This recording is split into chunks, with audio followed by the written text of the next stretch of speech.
అందరికీ నమస్కారం. ఎంతో పవిత్రమైన కొండపైన ఉన్నాము. సాగరగిరి కనకదుర్గాదేవి ఆలయం. విశాఖపట్నంలో ఉన్న సాగరగిరి కనకదుర్గాదేవి ఆలయ విశేషాలు, ఆ తల్లి దర్శనం ఇప్పుడు మనం చేసుకోబోతున్నాం.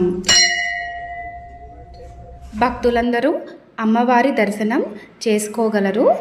ప్రశాంతంగా అమ్మవారి గర్భాలయ దుర్గాదేవి దర్శనం చేసుకొని ఆలయ ప్రాంగణం మరియు మరికొన్ని విశేషాలు ఇప్పుడు చూద్దాము. జై మాతాది, జై శ్రీ సాగరగిరి కనకదుర్గాదేవి నమోస్తుతే.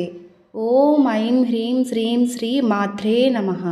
అమ్మవారి కొండను చేరుకొనుటకు 2 మార్గాలు ఉంటాయి. పడవ ప్రయాణం చేసి అమ్మవారి కొండ ఎక్కాలి అనుకుంటే నవరాత్రులలో మాత్రమే సాధ్యమవుతుంది.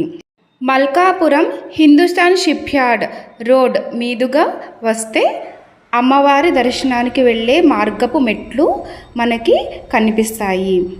ఆలయంలో చిన్నపిల్లలకు అనుగుణంగా ఒక పార్క్ ఉంటుందండి. ఇదేనండి. దేవీ నవరాత్రులలో అయితే గుడి అసలు ఖాళీ ఉండదు. మీకు చాలా బాగుంటుంది.